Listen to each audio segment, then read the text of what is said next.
नमस्कार दोस्तों, last video में हमने बात करी थी शॉर्टेज ऑफ फर्स्ट के बारे में। ठीक है, वहाँ पे हमारा क्राइटेरिया क्या था? Burst time. ओके, और मोड क्या था? Non pre-emptive. बर्स्ट टाइम मतलब कि वो जो हमारी प्रोसेसेस को शेड्यूल करते थे वो अकॉर्डिंग टू बर्स्ट टाइम करते थे, मतलब जिसका बर्स्ट टाइम है वो प्रोसेस हमारी पहले शेड्यूल हो जाती थी। डजेंट मैटर वो बाद में आ रही है या पहले आती है, क्योंकि फर्स्ट टर्म में तो अराइवल टाइम मैटर करता था। यहाँ का क्राइटेरिया क्या है? Burst time. ठीक है, अब मैं बात करूँगी दोस्तों इस वीडियो में शॉर्टेस्ट रिमेनिंग टाइम फर्स्ट की। दैट मीन्स यहाँ पे जो हम मोड फॉलो करने वाले हैं वो है हमारा प्री एम्पटिव। ठीक है, और शॉर्टेज ऑफ फर्स्ट में हमने जो मोड फॉलो किया था वो क्या था? हमारा नॉन प्री एम्पटिव। ठीक है, चलिए दोस्तों बात करते हैं प्रोसेसेस की। प्रोसेसेस मैंने यहाँ पे 6 लेके चली हूँ। यहाँ पे मैं इसका अराइवल टाइम लूँगी 0, 1, 2, 3, 4 एंड 5। ठीक है, बर्स्ट टाइम मैं यहाँ पे ले लेती हूँ 7, 5, 3, 1, 2, 1। ये हम यहाँ पे बर्स्ट टाइम लेके चलेंगे। ओके, अब सबसे पहले हमें इनका क्या कैलकुलेट करना है? टर्न अराउंड टाइम और एवरेज वेटिंग टाइम। उसके लिए मुझे क्या करना पड़ेगा? सबसे पहले एक गैंट चार्ट बनाना पड़ेगा।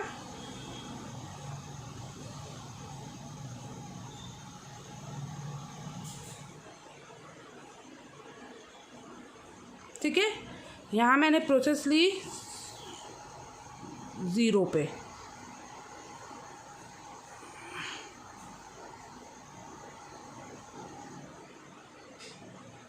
ठीक है, 0 से मैंने प्रोसेस स्टार्ट करी। अब देखिए 0 पे हमारी कौन सी प्रोसेस आ रही है? Process P1। ठीक है, अब 0 पे हमारी प्रोसेस P1 आ रही है। अभी हमारे रेडी स्टेट में जो प्रोसेस है वो सिंगल प्रोसेस है, दैट इज प्रोसेस P1। जब हमारे पास एक ही प्रोसेस है तो हम उसी को लेकर चलेंगे, डजेंट मैटर उसका बर्स्ट टाइम कितना है। ठीक है, P1 पे हमने प्रोसेस डाली। हम इसमें कितना यूनिट ऑफ टाइम चलाएंगे? 1 पे। देखो हमारी एक और प्रोसेस आ गई है, तो 1 मिलीसेकंड के लिए ही हम इस प्रोसेस को चला सकते हैं। हम यहाँ पे क्योंकि मोड फॉलो कर रहे हैं प्री एम्पटिव का, मतलब यहाँ पे हम फोर्सफुली सीपीयू को रिलीज करा सकते हैं। ठीक है, P1 हमें चलेगा 0 से 1 तक। 1 पे हमारी दूसरी प्रोसेस आ गई। वो कौन सी प्रोसेस है? Process P2। ठीक है, जिसका बर्स्ट टाइम क्या है? 5। अब हमारे पास दो प्रोसेसेस हमारी रेडी स्टेट में है, प्रोसेस P1 और प्रोसेस P2। यहाँ पे इसका बर्स्ट टाइम कट के 6 हो गया। अब यहाँ पे इसका हो जाएगा 4। प्रोसेस P2 का वो कितने मिली सेकेंड चलेगा? हमारा 1 मिली सेकेंड, दैट इज 1 से लेकर 2 तक। अब देखिए 2 पे हमारी एक और प्रोसेस आ रही है, प्रोसेस P3, जिसका बर्स्ट टाइम और कम है, वो है 3, जो हमारा होने वाला है 2। ठीक है, यहाँ पे चला दी। अब देखिए हमारे पास प्रोसेस P1, P2, P3 और 3 पे हमारी एक और प्रोसेस आ गई, दैट इज प्रोसेस P4, जिसका बर्स्ट टाइम हमारा चारों को कंपेयर करें तो सबसे कम बर्स्ट टाइम हमारा P4 का है। तो यहाँ पे हमने P4 को CPU एलोकेट कर दिया, जो हमें चला 3 से लेकर 4 तक, 1 मिली सेकेंड। ये प्रोसेस हमारी कंप्लीट हो चुकी है। इसका जो कंप्लीशन टाइम था फिनिश। अब देखिए अब हमारे पास 4 पे एक और प्रोसेस आ गई, दैट इज प्रोसेस P5। इसका बर्स्ट टाइम कितना है? 2। ठीक है, अब हमारे पास है process P1, process P2, process P3 and process P5। ठीक है, ये प्रोसेस हमारे पास है। अब देखिए हमारे पास देखा जाए तो प्रोसेस P5 और प्रोसेस P2 का जो बर्स्ट टाइम है वो सेम है। ठीक है, इस कंडीशन में हम क्या करेंगे? जो पहले आई उसको हम CPU एलोकेट कर देंगे, दैट इज प्रोसेस P3। ठीक है, यहाँ पे हमने 1 मिली सेकेंड के लिए चलाया। यहाँ पे बर्स्ट टाइम कितना हो गया? 1 हो गया। अब देखिए प्रोसेस P5। अब हमारे पास ये सारी प्रोसेसेस हमारी रेडी क्यू में आ चुकी है। P5 भी हमारी आ चुकी है, P6 भी आ चुकी है। ठीक है, प्रोसेस P6 हमारी 5 पे आ गई हमारे पास। अब हमारे सारी प्रोसेसेस रेडी क्यू में रेडी हैं। ठीक है, अब हम इस सब में चेक करेंगे सब किसका बर्स्ट टाइम कम है, इसका प्रोसेस P3 का एंड प्रोसेस P6 का। लेकिन दोनों सेम है तो सबसे पहले हम किसको CPU दे देंगे? प्रोसेस P3 को। ठीक है, ये चला हमारा 5 to 6। ठीक है, अब ये प्रोसेस हमारी कंप्लीट हो गई है। ठीक है, अब देखिए अब हमारे पास process P1, P2, P5 and P6 बची। P1, P2, P5, ये 3 हमारी कंप्लीट हो चुकी है। P6, अब देखिए इसका बर्स्ट टाइम है P1 का 6, P2 का 4, P3 complete, P4 complete, P5 का 2 एंड P6 का 1। तो हम अपना CPU किसको देंगे? P6 को, जिसका बर्स्ट टाइम सबसे कम है, 6 से लेकर 7 तक।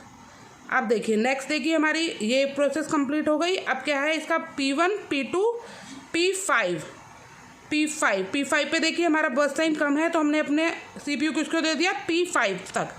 इसका कितना है 2, ये कट के क्या होने वाला है हमारा 1।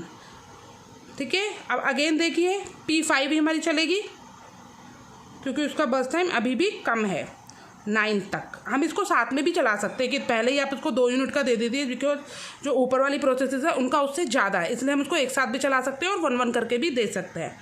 ठीक है, अब देखिए ये सारी प्रोसेस खत्म, हमारे पास बची है process P1 and process P2। हमने अब पहले इसका बर्स्ट टाइम किसका कम है प्रोसेस P2 का। यहाँ पे हम एक साथ इसको CPU दे देते हैं 4 मिलीसेकेंड के लिए। 9 + 4 = 13।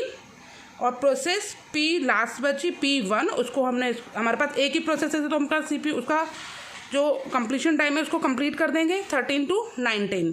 ठीक है, अब देखिए अब इसका हम निकालेंगे टर्न अराउंड टाइम। ठीक है, टर्न अराउंड टाइम क्या होता है हमारा exit time minus arrival time. अब हम process P1, process P2, process P3, process P4, process P5, process P6, 6 processes का हम यहाँ पे ये निकालने वाले हैं। हमारे पास 6 प्रोसेसेस है ना। ठीक है, अब देखिए इसका एग्जिट टाइम क्या है। एग्जिट टाइम P1 का देखिए 19 पे फिनिश हो रही है, 19 is exit time and arrival time इस क्या है 0। टर्न अराउंड क्या टाइम क्या आ गया हमारा 19। नेक्स्ट देखिए P2 का एग्जिट टाइम देखिए, हमारी लास्ट में P2 कब खत्म हुई 13 पर।